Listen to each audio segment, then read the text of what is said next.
E o Conexão RS segue agora com a série de entrevistas com as maiores personalidades políticas do país. A conversa de hoje é com um homem que já foi prefeito de Fortaleza, governador do Ceará, ministro da Fazenda do governo Itamar Franco, quando ajudou a implementar o Plano Real, e ministro da Integração Nacional no governo Lula, quando projetou a transposição do Rio São Francisco. Nós vamos conversar agora com um dos possíveis candidatos à presidência em 2022, Ciro Gomes. Boa tarde, Ciro. Boa tarde, Alexandre. Um forte abraço a você e a toda a gente querida, brasileiros de grande valor do Rio Grande. Ciro, um dos seus principais planos econômicos diz respeito à taxação das grandes fortunas. Só no ano passado, em 4 meses da pandemia, as grandes fortunas brasileiras cresceram aí cerca de 40%. Como que o senhor planejaria implementar esse trabalho e como que isso impactaria na realidade econômica do país? Veja, Alexandre, o brasileiro precisa saber que o Brasil tem a pior distribuição de renda de todo o planeta Terra. Nesse momento, 5 pessoas, os dedos de uma mão, concentram a renda que são as posses somadas de 100 milhões de brasileiros mais pobres. E isso explode na violência, da miséria, né? Os números de desemprego aberto são os piores da história, os números de informalidade já passam da metade da força de trabalho brasileira e a atividade econômica está paralisada há 10 anos. É uma década inteira perdida em que quase 10% do povo brasileiro nasceu sem o país crescer nada. Por isso, nós precisamos resolver a questão do Brasil com um novo projeto que mude o sistema econômico, porque não é Chico, Maria ou Mané o problema. E uma das ferramentas fundamentais para a retomada do desenvolvimento é o investimento público. Seja aquele investimento público óbvio, creche, escola média de tempo integral profissionalizante, segurança pública, saúde pública, que são obviedades que a população tem, mas o Brasil, só para você ter uma ideia, tem hoje o menor volume de investimento em infraestrutura de toda a nossa história. Nós precisaríamos de algo ao redor de 2,5% do PIB só para dar manutenção aos portos, aeroportos, rodovias, ferrovias que o país tem. Estamos gastando menos de 0,5 ponto. Portanto, quem quiser ser sério, né, tem que dizer, se quer propor alguma coisa de mudança no país, tem que dizer de onde é que vem o dinheiro. E essa questão da tributação sobre os patrimônios é uma prática internacionalmente repetida em todas as nações do mundo. O Brasil já tem isso na Constituição. O PT prometeu fazer isso em todas as eleições que disputou, as que perdeu e as que ganhou, e nunca propuseram. E a minha proposta é propor antes da eleição para que a população, ao votar em mim, se aceitar a minha proposta, vote também dando um sinal de apoio para que o Congresso Nacional assuma o compromisso, na prática, de resolver o problema dos mais pobres brasileiros, que são a esmagadora maioria. O senhor recentemente deu uma opinião acerca do voto impresso. Isso gerou uma grande polêmica. Gostaria que o senhor repetisse essa ideia e se posicionasse a respeito desse voto. O senhor concorda mesmo com a ideia de um voto impresso? Veja, nunca foi de voto impresso. Isso aí é uma desonestidade de quem se acostumou a roubar, que é, infelizmente, a burocracia do PT. E aqui a gente tem esse ditado popular que quem mente rouba. E é basicamente o que eles fazem. O voto moderno, no mundo inteiro, é redundante. O que quer dizer isso? É que nem a mulher de César em Roma. Não basta ser virtuosa, tem que parecer ser virtuosa também. Então, o sistema eleitoral brasileiro é muito bom, eu confio tanto que eu sou candidato. Se eu não acreditasse no sistema eleitoral das urnas eletrônicas, eu não seria candidato. Porém, todos os países do mundo, Alexandre, todos os países do mundo garantem a redundância do sistema eleitoral. O que é isso? Você vota de forma confiável, de forma eletrônica, normal, ninguém vai jamais querer voltar para voto impresso, como o PT andou mentindo, mas você tem uma urna agregada à urna eletrônica, em que aparece também um canhoto por trás de um plástico, indevassável, ninguém pega nesse papel. E aí sai o retrato do candidato e sai também o nome. Na medida que você confirma, picota esse candidato e ele cai dentro da urna sem que ninguém toque nele. E aquilo fica ali, trancado, ninguém vai ver, nem coisa nenhuma. Se amanhã houver uma suspeita, um juiz, achando que a suspeita é razoável, manda abrir aquela urna e faz a recontagem. Isso é o que o mundo inteiro pratica, portanto, não é voto impresso, é uma urna eletrônica de 4ª geração, em que a tecnologia garante não só que a certeza do voto eletrônico vai ser mantida, mas a redundância, ou seja, qualquer cidadão que duvidar, e nós do PDT apoiamos isso a vida inteira. Só para você ver o tamanho da desonestidade do Lula, que inventou essa intriga, ele sancionou essa lei. Em 2015, dos 513 deputados, 450 votaram a favor, o PT inteiro votou a favor e o Lula botou a lei em vigor. Quem não cumpriu foi o Tribunal Eleitoral. O Supremo Tribunal Federal mandou para a Justiça Federal do Distrito Federal apurar uma declaração de que o senhor teria dado, onde dizia que Bolsonaro teria o mesmo fim de Mussolini. Um seguidor do presidente fez uma denúncia que considerou a fala como uma ameaça de morte. O que exatamente o senhor quis dizer naquela fala? É preciso que a frase seja toda dita, né? O Bolsonaro produziu a maior crise militar da história brasileira desde 1977. Demitiu, desmoralizando o ministro da Defesa, demitiu os 3 comandantes das Forças Armadas e está estimulando a quebra da hierarquia e a anarquia entre as organizações militares brasileiras. Outro dia, um cidadão brasileiro perdeu o olho, ficou cego, porque um policial arbitrário atirou com a bala de borracha no olho da pessoa. Naquele mesmo dia, um professor em Goiânia foi preso, passou uma noite na cadeia porque recusou-se a retirar um adesivo que chamava o Bolsonaro de genocida, que é o que de fato ele é. E o Bolsonaro, então, está costeando, como dizia o Brizola, costeando o alambrado de um golpe. E o que eu disse foi isso, que ele não tente. Porque se ele tentar um golpe militar, nós daremos a ele o destino do Mussolini. E eu repito a você, se ele tentar um golpe militar que venha violentar as liberdades do povo brasileiro, nós daremos a ele resistência. Nós vamos resistir e não vamos permitir que o Brasil perca a democracia que nos custou tanto sangue, tanta dificuldade e tanto sacrifício. Sobre a CPI da Covid, Ciro, como você tem visto esse trabalho da comissão? Olha, tem até me surpreendido positivamente. Eu não espero, francamente, falando com a honestidade que eu cultivo, não é que a moralização do Brasil venha de uma CPI em que o Renan Calheiros é o relator. Eu sou muito experiente, muito vivido para acreditar nisso. Mas tomara que eu morda a língua e ela nos cause uma surpresa agradável. Mas por que eu não acredito muito que ela dê em alguma coisa? Porque mesmo na hipótese, não é, de que o Renan Calheiros produza um relatório honesto, sério, equilibrado, que não seja nem governista nem oposicionista, mas que esclareça de fato as responsabilidades com um sentido superior, não é, da gente salvar vidas, que ainda são possíveis de ser salvas nessa tragédia que é o caráter anticientífico, incompetente, trágico, genocida, assassino que o governo Bolsonaro assumiu. Basta que a gente saiba que ele trocou de ministro 4 vezes e o pior ministro da história do Brasil foi um general que não entende absolutamente nada de saúde pública e foi para lá para fazer as loucuras que o Bolsonaro mandou ele fazer. Não é? Estimular a aglomeração, desestimular a prevenção, não é? Mentir sobre remédios que não têm nenhuma eficácia científica e, mais grave e assassino de tudo, botar o Brasil no fim da fila da vacinação. A CPI, se ela fizer tudo isso, vai mandar um relatório para a Procuradoria-Geral da República. E, infelizmente, eu respeito institucionalmente a Procuradoria, mas, infelizmente, o Procurador-Geral da República parece ter virado muito mais um protetor das canalices criminosos do Bolsonaro, da família dele e da quadrilha que o cerca no Palácio do Planalto, do que propriamente um guardião das leis da República, que era a sua tarefa institucional. Agora, nesse momento, ela tem prestado um grande serviço, porque a população está vendo. Vai ficando impossível negar, não é, por tudo que a população está vendo na televisão em tempo real, que as responsabilidades são do Bolsonaro, são do governo Bolsonaro, pelo excesso de mortes que o Brasil está experimentando. Com as manifestações do último sábado, 29 de maio, por todo o Brasil e com os panelaços do último pronunciamento do presidente em rede nacional, o senhor acredita que o presidente corra algum risco de impeachment? O impeachment é um processo jurídico e político, né? Juridicamente, é preciso que a gente diga com muita respeitabilidade, ele tem um mandato popular que foi dado pela maioria do nosso povo.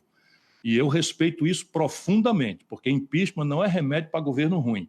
Impeachment é uma punição, não é, para o cometimento de crime de responsabilidade dolosamente praticado pelo presidente da República. Dolosamente é um termo jurídico que quer dizer de caso pensado. Neste caso, o Bolsonaro, na parte jurídica, comete os crimes de responsabilidade, quando ele faz a periclitação da vida e da saúde da nação, isso está muito flagrante, né? Quando ele atenta contra o regular funcionamento dos poderes, vai para a porta do quartel-general do Exército, estimular pessoas que estão pedindo o AI-5, que significa censura à imprensa, tortura, exílio, fechamento do Congresso, fechamento do Supremo, enfim, a gente está vendo isso aí, o estímulo, o tal do eu autorizo é exatamente o golpe que ele tem aí, como um verdadeiro frouxo, que é um cachorro sem dente, que fica prometendo a força que não tem, mas ele comete o crime de responsabilidade. Essa é a parte jurídica. A parte política, entretanto, parece muito distante da gente conseguir conquistar. Por quê? Porque o Bolsonaro, na proporção que sentiu, né, a faltar o chão político, rompe e engana, né, mostra a enganação absoluta com que ele tratou o povo brasileiro, que de boa fé deu a ele a chance de presidir essa grande nação, né, e o Bolsonaro faz o quê? Se vende para o tal centrão. E aquela promessa de uma nova política, de montar um ministério de gente honesta e tal, virou agora um loteamento generalizado de cargos, e ele, por essa prática, consegue juntar mais de um terço da Câmara. E aí a gente precisa dizer para o povo, só tem uma saída, é o povo mostrar a repulsa que está acontecendo. E isso, esses sinais estão sendo dados. Não é? As pesquisas que se repetem mostram o Bolsonaro perdendo na opinião pública, as pessoas estão caindo em si, estão vendo que foram enganadas, e a gente tem que respeitar o povo brasileiro, porque o que o PT fez foi uma tragédia, tanto do ponto de vista econômico, quanto do ponto de vista da roubalheira, colocada no centro do modelo de poder do Lula. Isso não dá para disfarçar que não aconteceu. Agora, na medida em que o povo vai vendo que foi enganado, nós precisamos receber de volta esses irmãos e irmãs brasileiros, com todo respeito, e mostrar que nós precisamos protestar contra o Bolsonaro. Eu não sou muito a favor de manifestação de rua, sabe? Porque, por mais que eu respeite, as pessoas estão indo na rua para defender o Brasil, para nos defender, portanto, eu tenho um profundo respeito e gratidão, mas nós que temos compromisso com a vida, com a ciência, não podemos imitar o exemplo do Bolsonaro, de sair de motocicleta, sem máscara, juntando pessoas, porque nós estamos na rampa de uma terceira onda da pandemia que já matou, vai completar daqui 40 dias, 500 mil de pessoas. E os especialistas que me dizem, que me orientam, estão me falando que o Brasil pode chegar a 750 mil pessoas mortas.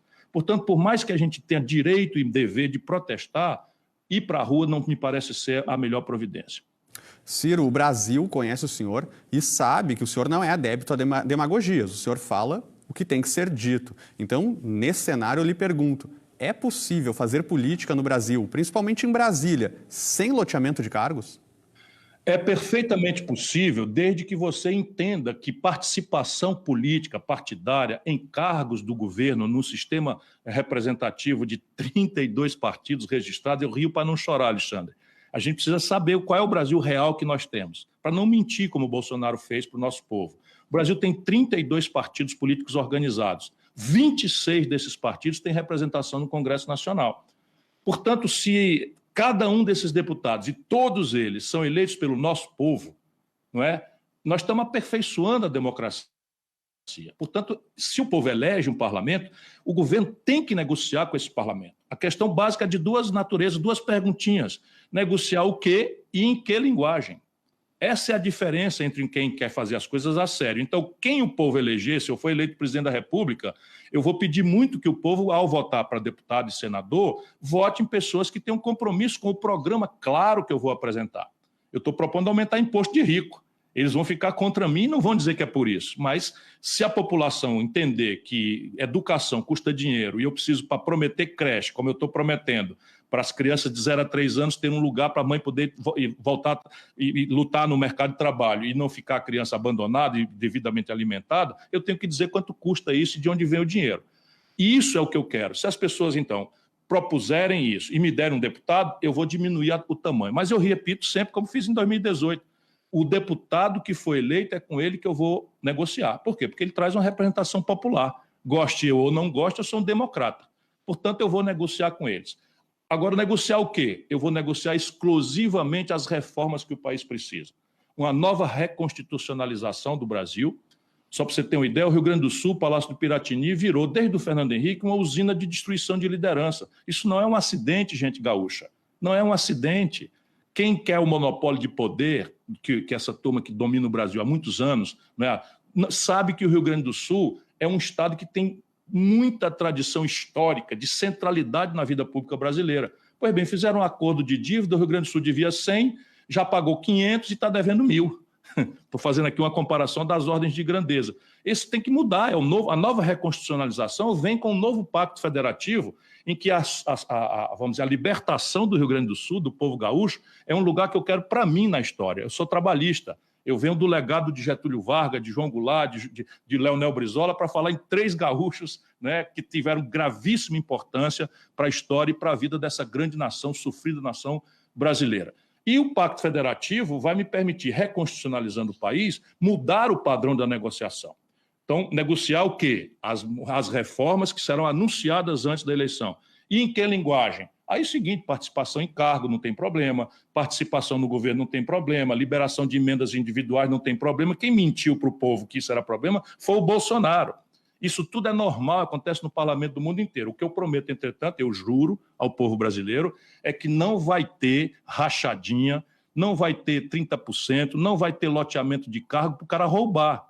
Porque não dá para fazer de conta que o Palocci, ministro da Fazenda, braço direito do Lula, 8 anos, depois braço direito da Dilma, mais 4, é um acidente de percurso. Não é. Isso é o modelo de corrupção, foi um modelo organizadamente posto pelo PT para simplesmente uma coisa, se perpetuar-se no poder, porque nenhuma reforma foi feita fora da tomada de Três Pinos. Vamos costear o futebol um pouco. Copa América no Brasil. O senhor entende que o país deveria receber esse evento? Não tem cabimento. Não tem cabimento por si e pelo simbólico, né? Sabe? Por si são 10 delegações com dezenas, para não falar centenas, ou talvez 1 milhar de jornalistas do mundo inteiro circulando pelo território brasileiro e trazendo a possibilidade de novas variantes. O mundo inteiro está economizando viagens. O Brasil hoje é um país isolado do mundo inteiro. Nós estamos proibidos de entrar nos Estados Unidos, nós estamos proibidos de entrar na Europa, nós estamos proibidos de entrar na Ásia, em quase todos os países. E nós vamos trazer para o Brasil esse vetor de contaminação. Isso não tem cabimento por si. E no simbólico? No simbólico, nós somos um país que está no fim da fila da vacinação. A prioridade do nosso povo é vacina. Não haverá retomada econômica consistente se nós não vacinarmos 80% do nosso povo.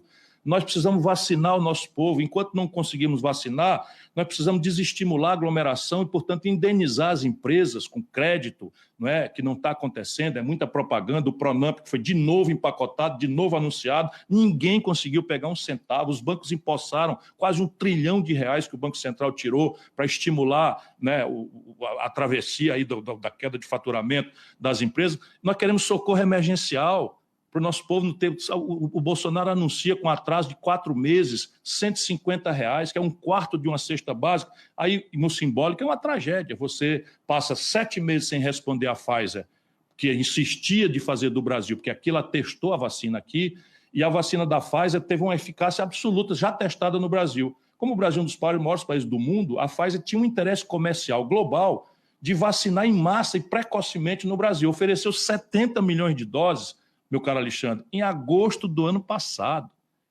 E os ofícios todos ficaram sem resposta, os e-mails ficaram sem resposta. Enquanto isso, a Conmebol, que foi recusada a Copa América na Colômbia, recusada na Argentina, liga para o Bolsonaro, em 5 minutos ele anuncia que vai acontecer no Brasil. Eu acho isso uma irresponsabilidade. Uma pesquisa de voto, intenção de voto para 2022 da revista Exame, coloca Lula e Bolsonaro com muita distância dos demais nomes, porém, a força deles só não é maior do que a rejeição que ambos têm. Esse é o caminho para uma terceira via, chegar a uma vitória em 2022, Ciro? Deixa eu dizer de novo aos brasileiros gaúchos que estão nos ouvindo na TV, na Ubra TV. Veja, uma pesquisa eleitoral, por baixo, custa 500 a 600 mil reais. A pesquisa mais ampla custa R$1 milhão. Quem é que está pagando essas pesquisas há 2 anos da eleição? Essa é uma pergunta. E aí o que é que pesquisa revela a tal distância? Revela a notoriedade, revela a nomeada, revela de quem as pessoas lembram. E as pessoas estão aí agarradas na vida, né? Entrando no ônibus, com medo de pegar Covid, com fome, com aluguel atrasado, com nome sujo no SPC. Essa é a vida real do nosso povo. E a pesquisa aqui. Por quê? Porque no Brasil você tem uma espécie de parasitismo recíproco. O Bolsonaro quer o Lula e o Lula quer o Bolsonaro. Por quê? Porque aí você não discute mais nada, não vai discutir emprego, não vai discutir salário. É o Bolsonaro chamando o Lula de ladrão, de comunista e não sei o que e tal, e o Lula falando das tragédias do Bolsonaro, da rachadinha dos filhos do Bolsonaro e tal. Isto, a população brasileira não resiste mais. Nós estamos na pior crise econômica da história. Nós precisamos discutir emprego, salário, sistema tributário, sistema previdenciário, carteira assinada, uberização da economia, infraestrutura. Tá aí o Porto do Rio Grande, a duplicação parada, 24 mil obras paradas no Brasil. Nós precisamos desesperadamente proteger o povo brasileiro dessa confrontação. E isso você anota na pesquisa. Quando você força a pessoa, o que está acontecendo no Brasil? O Bolsonaro tirou quase 58 milhões de votos. Cada dia que passa, as pessoas vão percebendo que foram enganadas, que ele é um 7-1 completo, um estelionatário eleitoral, está se desmoralizando, caiu lá dos 58 milhões de votos para 27, 25, 24 milhões.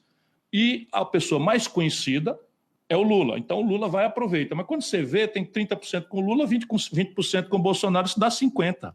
Nós, os brasileiros que queremos trabalhar, produzir, sabe, que não aceitamos mais ser enganado por discurseira política, somos 50%. Relativamente, nós damos de 2-1 em cada um deles individualmente. Trata-se de nos organizarmos pacientemente, né, com humildade, e não deixar ninguém tomar a nossa reflexão do voto. Pesquisa, neste momento, é feita só para isso, para destruir as chances do povo brasileiro pensar, amadurecer e encontrar um caminho novo. Mas, na hora própria, nosso povo é muito sábio e vai achar o caminho. O governador do Rio Grande do Sul, Eduardo Leite, tem surgido com força dentro do PSDB, em disputa com o Dória, como uma alternativa para ser o candidato do partido no ano que vem. Como uma luta pela terceira via, o senhor cogitaria fazer uma parceria, uma chapa junto com o Eduardo Leite? Veja, o Brasil precisa desesperadamente, e você veja que eu não repito essa expressão terceira via, que já coloca a gente num caminho que não é o primeiro. E, na verdade, nós precisamos construir o caminho. Deixa eu te falar, Alexandre, com testemunho dos seus telespectadores. Qual era a política econômica do Fernando Henrique? Câmbio flutuante, superávit primário, meta de inflação. Qual era a política econômica do Lula? Meta de inflação, superávit primário, câmbio flutuante. Qual era a política econômica da Dilma? Câmbio flutuante, superávit primário, meta de inflação. Qual era a política do chamado golpista Michel Temer? Câmbio flutuante, meta de inflação, superávit primário. Qual é a política do Bolsonaro Guedes? Câmbio flutuante, superávit primário, meta de inflação. Vocês não estão percebendo? Nós estamos trocando Chico por Manel Maria, mas só trocamos a perfumaria. A essência do problema brasileiro é o modelo econômico, que é o mesmo modelo econômico. E eles querem entupir isso com barulho, com zoada. E esse modelo econômico privilegia o ganho financeiro em detrimento do salário e da renda, do emprego, do investimento público e das políticas públicas que têm o efeito de emancipar a sociedade mais desigual do mundo, que é a brasileira, em que 5 pessoas apenas, vou repetir, acumulam fortuna equivalente ao que possuem os 100 milhões de brasileiros mais pobres, que estão aí se virando na informalidade, ganhando uma miséria, sem 10º, sem férias, sem proteção de nada, nem agora, nem quando chegar a velhice. Portanto, nós precisamos pôr em debate isto. E o Eduardo Leite me parece um jovem talento. Primeiro, é gaúcho, né? Eu sou uma pessoa que sabe, porque ama a história do Brasil, que enquanto Minas Gerais e o Rio Grande do Sul não retornarem ao prestígio histórico que sempre tiverem, a bem do Brasil, esse país vai andar aleijado, porque o monopólio da oligarquia não é de um lugar só. Fernando Henrique e Lula são duas faces da mesma moeda, Bolsonaro é da mesma estrutura, mesma coisa. O Paulo Guedes foi convidado pela Dilma para ser ministro dela. Percebe? O Meirelles foi o homem que formulou a política econômica do Lula, se elegeu deputado federal pelo PSDB do Fernando Henrique, foi ministro do Michel Temer, que assumiu a presidência porque o Lula botou na linha de sucessão e eles dizem que foi um golpe, agora estão agarrados com o Renan Calheiros, que ele presidiu o golpe, isso é o PT. Né? E hoje é secretário da Fazenda, eu rio para não chorar, secretário da Fazenda do Dória. E os jornais estão falando que vai ser vice do Lula. Percebe? É a mesma turma. É o mesmo modelo, é o mesmo projeto com perfumaria. O Lula tem um pouquinho mais de preocupação com os mais pobres, então pegou aí 30 de 100, jogou ali na Bolsa Família, fez algumas coisas, não tem a menor dúvida que fez, mas botou a Dilma. E a Dilma fez o quê? Botou exatamente o Levi, quinto nível do Bradesco. Quebrou o país. Quem produziu essa crise econômica foi o PT, não foi o Bolsonaro. O Bolsonaro está agravando profundamente nessa crise. Portanto, o Eduardo Leite, eu saúdo como a presença em 30 anos, né, quase 40 anos, né, de uma liderança gaúcha no debate nacional. Outro dia tive um encontro com ele, virtual desse, um debate, gostei bastante, achei uma pessoa ponderada, meio mais conservador, mas eu não acho que conservador seja palavrão, nem que seja defeito. E ele tem uma virtude extraordinária, que é a juventude. Portanto, eu saúdo. Agora, abrir mão para ele depende. Posso abrir, porque o que o Brasil precisa é de um novo projeto. E esse novo projeto tem que romper de uma vez por todas com esse modelo econômico trágico que está produzindo a pior situação social e econômica da história. E nós estamos há 10 anos, Alexandre, crescimento zero. 10 anos é a pior década da história do Brasil. 6 anos disso foi o PT. 2 foi o Temer, 2 o Bolsonaro. São 6 anos sem crescer nada. Quando a gente coloca 3 milhões de bebês por ano, precisando de tudo. Né? E esses 3 milhões vão crescendo, precisando ter uma vaga de oportunidade na universidade, na escola média, no emprego. Né? E nada disso está acontecendo no Brasil, país parado há 10 anos. Né? Então, saúdo E abro o debate para qualquer brasileiro que, não aceitando essa polarização despolitizada, assentada no ódio, no rancor, na boçalidade do Bolsonaro e na irresponsabilidade demagógica do Lula, isso está matando o Brasil. Todos os brasileiros que concordarem com essa premissa, podemos nos sentar e conversar. Daí para frente é botar o quê no lugar? Porque a tarefa não é só derrotar o Bolsonaro, como o Lula quer dizer. A tarefa é construir um novo projeto para o país. E o senhor já transitou pelo governo Itamar Franco, pelo governo Lula, defende a ideia da taxação das grandes riquezas, que é uma ideia que o PSOL, que é a extrema-esquerda hoje, defende, porém é o maior crítico do Partido dos Trabalhadores. Um grande crítico do Partido dos Trabalhadores. Ciro, como que o senhor se define? Um político de esquerda ou de direita? O meu projeto é um projeto de centro-esquerda. Eu tenho uma história de vida, eu tenho 40 anos, eu fui governador do Ceará, ganhei o Prêmio Mundial de Combate à Mortalidade Infantil, recebi no plenário das Nações Unidas, né? Eu ajudei a fazer o Plano Real como ministro da Fazenda numa hora crítica de consolidação do Plano Real. Eu fui ministro do Lula porque fui candidato a presidente da República, nunca fui do PT, sempre fui um crítico das contradições do PT, e hoje acho que o Lula simplesmente virou um problema para o Brasil, porque é uma vaidade, um amor ao poder desmesurado, não inova em absolutamente nada. Meu irmão, espera um pouquinho. Levamos milhões de garotos a acreditar que houve um golpe no Brasil. Lutamos feito um condenado contra esse golpe. O Ceará deu 2/3 dos votos contra o impeachment sem causa, pelo menos do ponto de vista do crime de responsabilidade da Dilma. E se houve um golpe, como o Lula diz para todo mundo, quem praticou esse golpe não foi o Senado? Quem era o presidente do Senado? O Renan Calheiros. Quem era o líder do MDB e presidente do Senado na sequência? O Eunício Oliveira. Um aninho depois, o Lula estava agarrado com esses dois cavalheiros. E eu conheço a vida brasileira. O Lula deu o governo brasileiro para a roubalheira de caso pensado. Eu tenho coisas assim concretas. Por exemplo, o Eduardo Cunha ele entregou Furnas para o Eduardo Cunha roubar. Eu acusei na época publicamente, porque eu sabia a tragédia que ia acontecer. Não deu outro, o Eduardo Cunha roubando em Furnas, com a consciência lúcida do Lula. Está nos jornais, quem estiver duvidando, um petista mais equilibrado, por favor, vá no Google.